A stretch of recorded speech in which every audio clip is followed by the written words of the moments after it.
The Paladins PTS public test server for the Valor's End update is out. I'm going to be going through all the loadouts and builds you should have set up for when it comes out at the end of this month, October. It will be out on all platforms. I'm not going to be going through anything other than that, really, just focus on the actual things you should be playing when it releases. There isn't a new champion, but there are a ton of balance changes. I'm not going to be going through like the specific numbers or anything. I'm actually just going to be showing you the builds that are different, or if they're the same and why, and explaining a little bit. I'll show a couple of them off as well because some of them are just ridiculous at the moment. I'm not sure if they'll go through the same. So first off, Kaspan, a character I made a whole video about recently, sort of complaining about because he'd been in a rough spot for quite a while, and they've buffed him substantially in this update, but the build is actually going to be the same. Even though he's a lot better and they've moved him around a bit, you're going to be using the same cards, pretty much. You might grab a different talent because of the new measured cadence and the new way like the ammo works, but yeah, I think movement is still going to be the focus. Following Kaspan, we have Eevee, a character that I do think will have her build shift a bit. Currently, she also will have 100 extra health from 1800 before,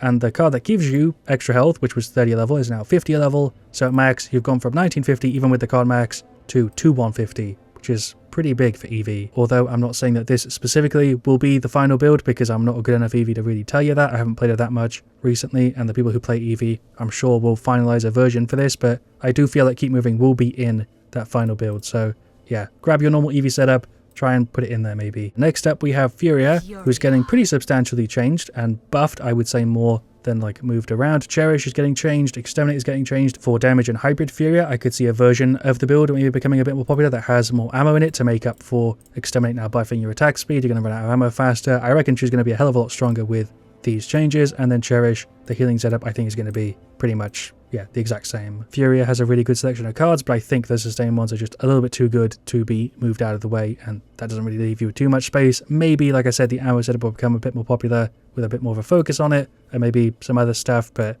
I think it's going to be relatively close. Also, in case you don't follow the channel, I will be making individual videos on all of these separate, changes and big meta balance stuff. So yeah, look out for that the next couple of weeks after the update. Then we have Atlas, Grover, Amani, and especially Anara, who are getting sort of nerfed in this update, but the builds for them are going to be the same. I point out specifically, especially Anara, because her right click is getting hit pretty hard, but I imagine it's still going to be the focus just because of her cards and everything. Then we have Io and Luna, who are getting moved around a ton. Lifelink is being put into a base kit, and then it's being turned into a talent that seems really, really strong. I imagine that Sacrifice might see a little bit more play. Goddess's Blessing, I think, will drop off a bit. Lifelink might also be the standard. I wouldn't be surprised if they move this like down because it's a little bit too good. I don't really see a reason why you'd move this around. Maybe you'd buff Luna a little bit more, but the cards that regen your right click just are so strong. And I think maybe the setup that gives you the meter around Luna, which I didn't say that many people play, but I run it, is maybe a little bit better than before because of the way they're moving them around. I think it will take quite a while if they do change before we see like a standard new thing happen. For IO, I think it's going to come down to preference of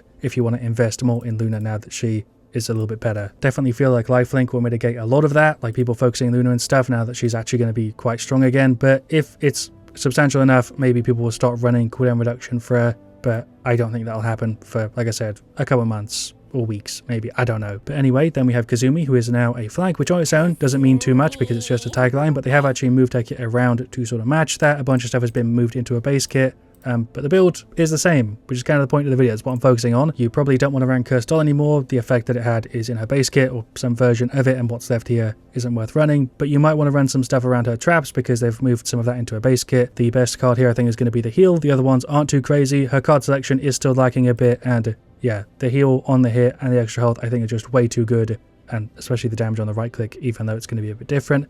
I just don't see the room to incorporate stuff to really shift her with these being as good as they are. Then Nyx and Sky are getting nerfed substantially in this update, but the builds for them are going to be the same. I just wanted to point it out so people don't think that I forgot them, but yeah, Sky's being pulled down a bit, specifically with her right click, and Nyx is being pulled down with her right click and the F, but the builds are going to be the same. I think I don't really see Sky's one changing. Maybe again over like a month or two, Nyx's might move around a little bit, but because of the way they're hitting it with the right click and the F, I think the F setup will just be a little bit weaker. The right click will actually need these buffs like in the cards more, but I could be wrong. Again, the other options are solid. She does have quite a few good cards that you could shift in, like the right click speed that I ran before, like the damage and stuff. Maybe they will become more popular, but I think whatever the new setup might be, it being better or not will depend on your preference, and the old version is definitely going to still be really, really strong. A few small things with Octavia and Ray, but the builds for them are going to be the same. Just wanted to, again, point it out so that you don't think that I missed it. Seris, on the other hand, has an insane new setup that I don't think will go through to live because it's, yeah, just ridiculous. Mortal Reach is being changed so you can right click in your F, which is really cool,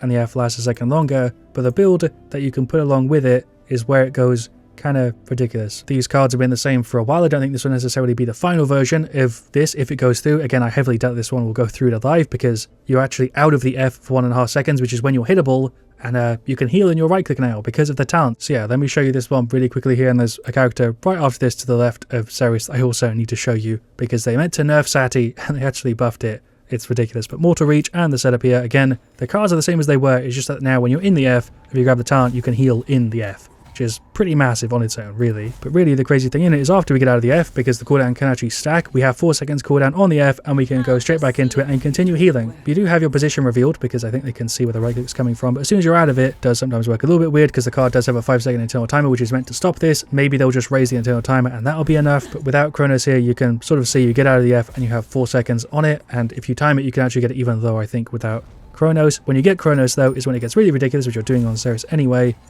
You'll sort of see here we get out of the F and it's like under 2 seconds and we're back in it. It's kind of hard for me to explain it, but Seris isn't really a character that I think was designed to be able to heal in the F, because you can do a thing where you time it, you get out of the F, and then you're like healing the entire time you're revealed, and you're back in the F, and you can just like spam it. Yeah, it works a bit weird. The timing stuff is strange. But anyway, moving on, we got Sati. I teased you this one a little bit already. They nerfed heads or tails by removing the heal and the reveal, which I think is fair because it was a little bit too crazy. But the ult gen was really where it got ridiculous, because if you're going against Sati with a setup who's playing well, the ult is like constant, really. But to make up for the heal and the reveal, they made it be able to target 2 people. So when you shoot the coin, instead of just hitting 1 and then the explosion, which can hit multiple, the coin hits will hit 2. And if you played this, you'll know why that's a bad idea. This is, of course, comboed with steady predictions. I think this card could just be nerfed and then everything would be fine. I'm surprised it made it this long. But look at the ult gen at the bottom, 15%. We hit the coin once, 30, 42, 55, 70. That was 1 coin in a group, which is pretty reasonable for like a point fight where you're playing Sati at an angle. And we have the ult already. That was 1 coin. I have covered this setup before. They also made it so you can actually target the thing multiple times with the ult, which isn't something you realistically do in a match very often, but now you can do that multiple times, whereas before I think it was only once, and the ult can actually get the ult gen while you're ulting. It's just actually better, even though you don't have the heal or the reveal. They just made it sort of different and possibly too good. Again, I've covered this setup a ton, and the ult gen is significantly faster now. That's not even with a morale boost, by the way. If I go for morale boost, it's just going to get even more ridiculous. Yeah, 2 people per target, 59%, 85. I can ult the coin and then regen 20% per shot on it, so I've got 40% of my coin back. It's just really, really silly. I like Sati being able to ult spam with this setup.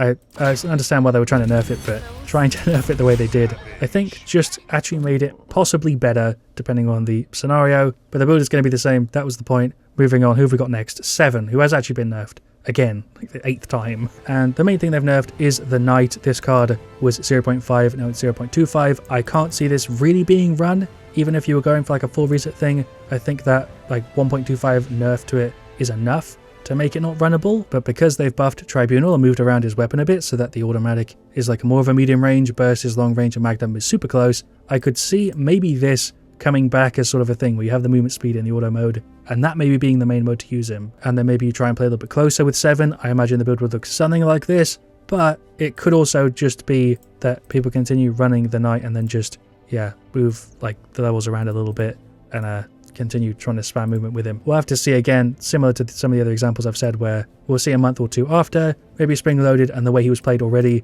is the same, or people shifted a bit and run Tribunal. I'm honestly not sure with 7. I think it's going to depend on how stubborn people are that play him a ton and how their meta ends up shifting with all the other changes as well. But next up we have Ying, who's getting really substantially buffed. She's getting a lot of love in this patch. First off, her ultimate is going to have true healing for 50% of its value, so 300 will be uncauterizable of the ultimate's heals. I don't know if any other character off the top of my head has true healing. It's kind of ridiculous. I'm not sure exactly how the numbers work in the back end because of Paladins jank, but that's a really big buff to it. And then her other set of buffs are to her illusions. This is going to make Bulldozer against Ying probably the thing you want to pick up in quite a few scenarios, because you're going to have 3 deployable now instead of just 2, which is on its own massive. But they also have 500 extra health, so 15 from 1,000. And then on top of those 2, which are already massive, like I said, they will also be healing for more, from 420 to 500 every 1.6, so 80 extra healing. You can have 1 extra out and they have more health, and I think this will change the build quite a bit. Most likely people running extra duration. I know I will, because you can have 3 out, that's a massive. They have extra health, so you don't really need to run the health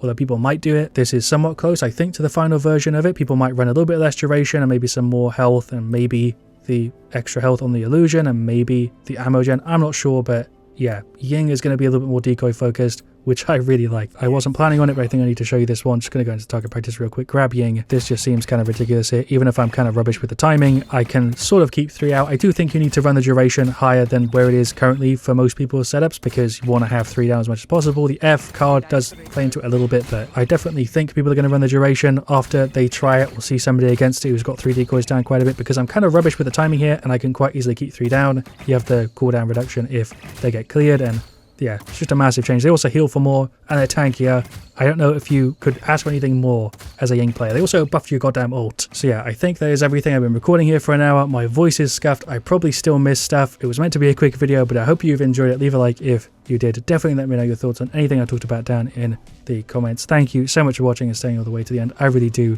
yeah, appreciate it. I'll see you guys all very, very soon. And as always, oh my god, my voice.